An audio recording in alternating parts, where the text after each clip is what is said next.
Olá, o programa Unisciência de hoje começa uma jornada pelo mundo pré-histórico. Por milhares de anos, um fóssil, um vestígio de um animal ou vegetal, pode se manter no ambiente naturalmente conservado com as suas mais específicas características. E no programa de hoje, conheça a paleontologia. É a ciência que estuda o mundo pré-histórico e a vida há milhares de anos.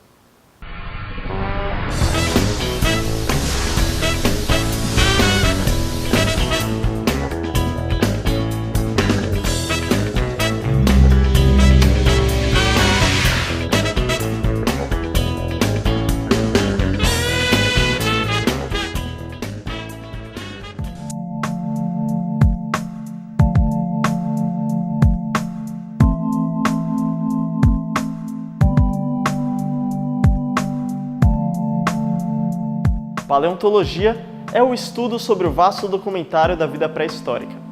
Paleontologia significa o estudo sobre a vida antiga, do grego palaios, antigo, ontos, que significa ser, e logos, que significa o estudo. A paleontologia é a ciência que estuda os restos de organismos, de animais, de vegetais ou vestígios deles, né, muito antigos. E estuda só isso? Não. A paleontologia não é descobrir um fóssil e fazer a descrição desse indivíduo, comparar com os atuais e dar um nome.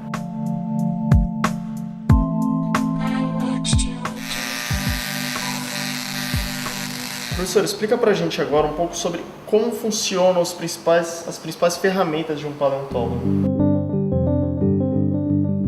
Bem, essa é uma peça grande que nós coletamos também lá no estado do Paraná. Nós vimos aqui vários fósseis e de que maneira que nós tiramos. Então nós utilizamos esse martelo, que é um martelo estratigráfico, né? Ele tem que ser largo assim, e utilizamos essa espátula.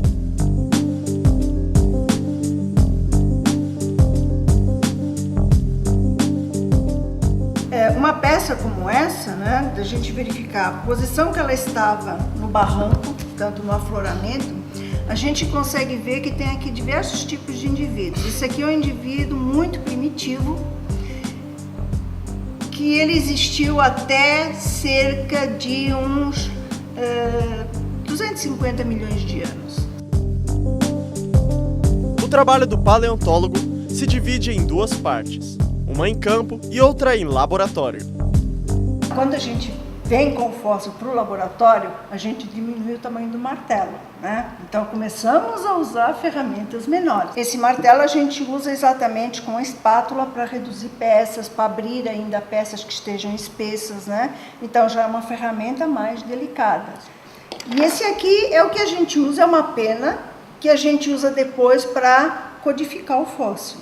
Certo. Porque para inserir na coleção ele tem que ter um número, tem que ter um código para estar dentro da coleção. Ela me ajuda exatamente a não destruir o fóssil, a poder trabalhar, né, com o indivíduo sem destruí-lo. Né? Então, essa é a ferramenta do paleontólogo.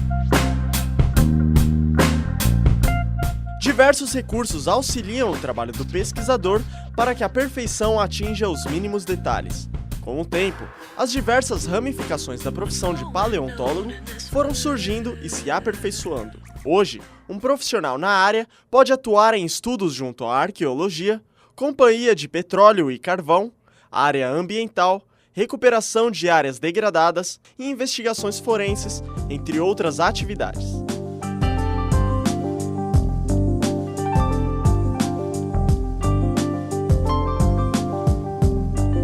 Especialistas, eles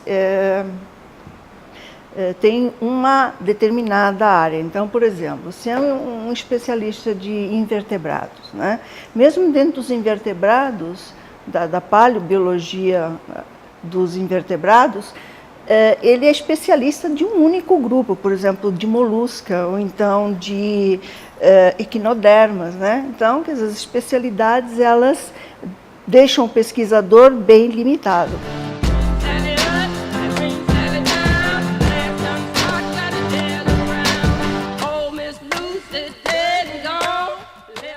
paleontologia moderna é uma ciência dinâmica. Ela está conectada com diversas outras áreas do conhecimento.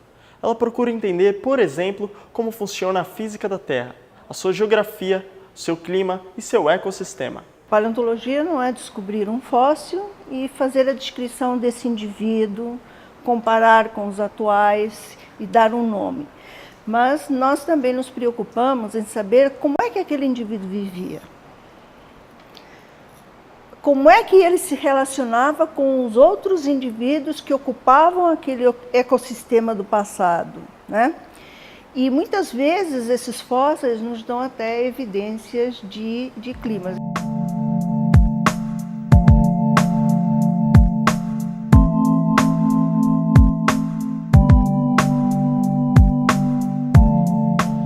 O programa Ciência dá uma rápida pausa e você vai conhecer em instantes o Museu de Paleontologia da Universidade de Guarulhos, apresentado pela professora e mestre Maria Judite. Não saia daí, o programa Ciência volta já!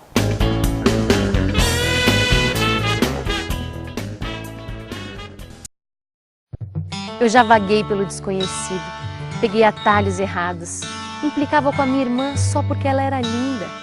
Sentei na última carteira para a professora me esquecer. Me encolhi feito caracol porque tinha espinhas na cara. Já chorei por nada e já ri por tudo. Provei bebidas amargas porque achava que a vida era um porre. Me apaixonei perdidamente. Achei tudo lindo.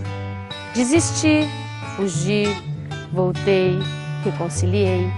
Eu reconheço meus pontos fracos e não desisto nunca. Corro atrás, vou à luta. É preciso ser lagarta para virar borboleta e voar por aí. Só que eu morro de medo de altura. Borboleta!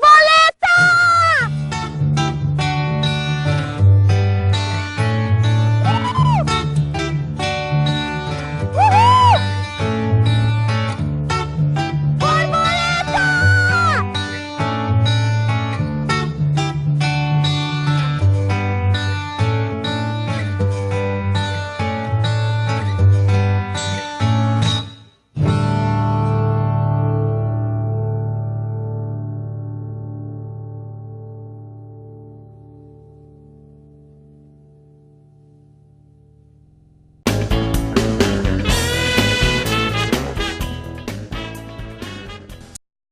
O programa Ciência está de volta e agora eu deixo uma pergunta. O que você sabe sobre a prática da paleontologia? Saberia reconhecer os principais objetos de análise de um paleontólogo? Bom, digo isso porque diversos equívocos são cometidos com alguns termos da paleontologia e até mesmo com alguns objetos de estudo neste campo. Mas a professora Maria Judite nos auxiliará na compreensão desses equívocos.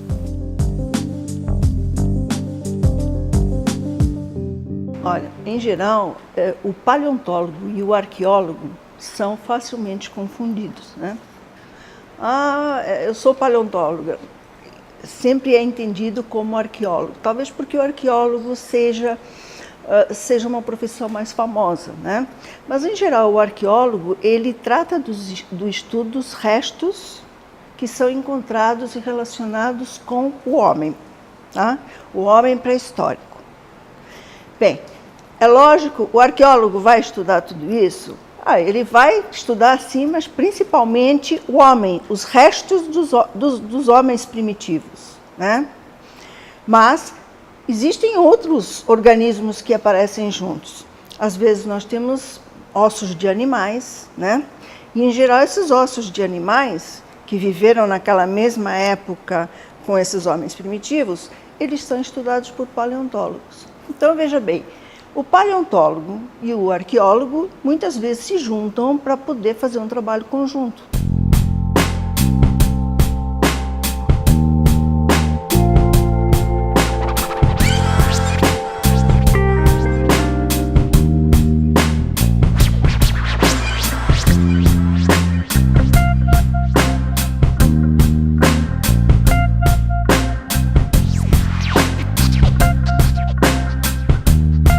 O Museu de Paleontologia da Universidade de Guarulhos conta com diversos itens em seu acervo e a professora Maria Judite nos ajuda a compreender cada um deles. Esse é um museu que a gente deixa exposto, né, para os visitantes, né, e para os alunos também. Mas, em geral, a gente recebe visita de escolas e eles sempre querem ver alguma coisa. Então, nós preparamos esse museu que, de uma certa maneira, mostra uma boa parte dos grupos de fósseis, né? Por exemplo, essa peça aqui. Essa peça está cheio de fósseis. São braquiópodes. Também tem duas valvas, e esse material é do Devoniano, tem 400 milhões de anos.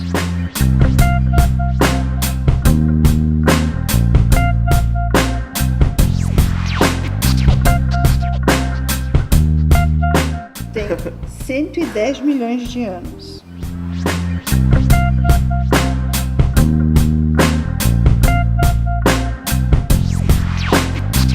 Essa é uma peça do Jurássico da Alemanha. E o que nós temos aqui? São talos de crinoides. Eles existem até hoje, lógico, espécies diferentes das atuais, né, das que existiam no passado.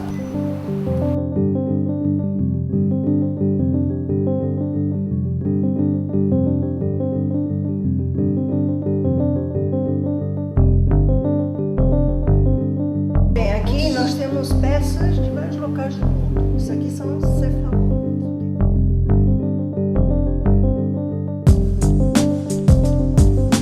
Esses são os cefalópodes muito bonitos, mas mais primitivos que esses.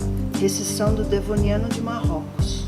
E esse aqui, que é um dos mais bonitos que tem, que muitos deles chegaram a atingir 3, 4 metros de tamanho, também é do Devoniano de Marrocos. Devoniano fica há 400 milhões de anos atrás.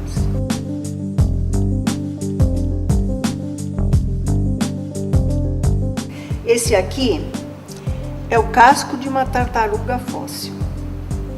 Também lá do Araripe, com a mesma idade que o anterior. Aqui, só para visualizar, são ossos, né? Esses ossos, vários ossos, estão na própria rocha, são de um pterodáctilo. Seria um réptil voador que só existiu no Mesozoico, só existiu, portanto, naquela época.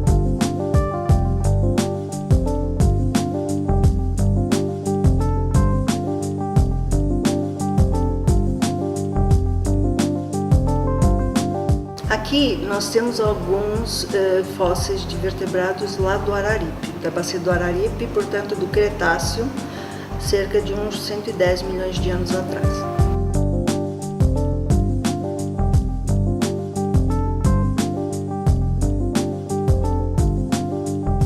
Esse indivíduo, ele seria muito parecido com o tatu, mas teria, o indivíduo teria uma porção de placas todas grudadas para formar um casco que nem se fosse o casco do tatu. Mas ele seria assim bem redondo e enorme. Diríamos que seria a carapaça, a casca dele, a carapaça seria do tamanho de um carro, né? Sempre comparamos ao tamanho de um Fusca.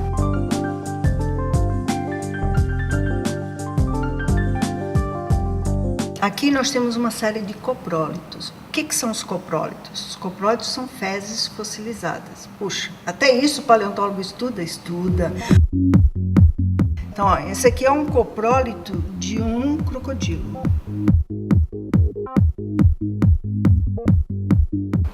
Este é um fragmento de uma casca de ovo de dinossauro. Então, é uma casca espessa, cheia de porosidades, e podemos verificar aqui a curvatura dela, né? Então, é apenas um fragmento de casca de ovo.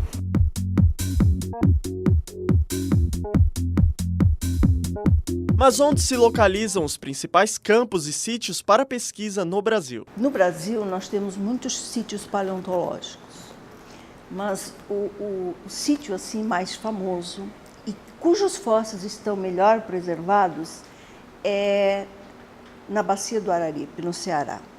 São fósseis do Cretáceo. O Cretáceo é uma idade que, se nós formos quantificar em termos de milhões de anos, está por volta de uns 110 milhões de anos. E nós encontramos lá no Araripe uma diversidade de indivíduos, desde peixes, plantas, insetos muito bem preservados, aracnídeos, né? Escorpiões, né? Plantas assim de uma diversidade grande e também indivíduos grandes, como restos de dinossauros, de tartarugas, né? De anfíbios. Então, é uma diversidade muito grande e os fósseis estão muito bem preservados, especialmente os peixes. Os especialistas em peixes dizem que é das melhores preservações do mundo, né? Bem, então no Brasil, né, a gente tem muitos, principalmente lá nas bacias do Nordeste, temos muitos locais com muitos fósseis, né? No estado de São Paulo, nós temos, não tão antigos, não são do Cretáceo, mas são do Paleógeno, a bacia de Taubaté, aqui em Taubaté, né? A gente tem muitos fósseis com cerca de uns 36, 32 milhões de anos, quer dizer, já são desde peixes pequenininhos, como esse, até peixes enormes, né? Como esses que nós estamos vendo aqui no museu. Estes ossos aqui são de uma preguiça gigante. Bem, são de uma única preguiça? Não sabemos. Pode ser que sejam pedaços de vários indivíduos, né?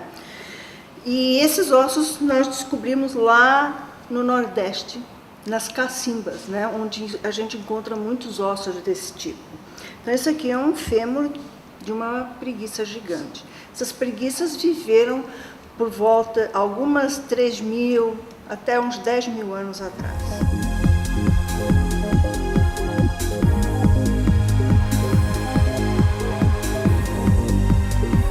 A tecnologia, ao longo do tempo, auxiliou e muito o trabalho do paleontólogo.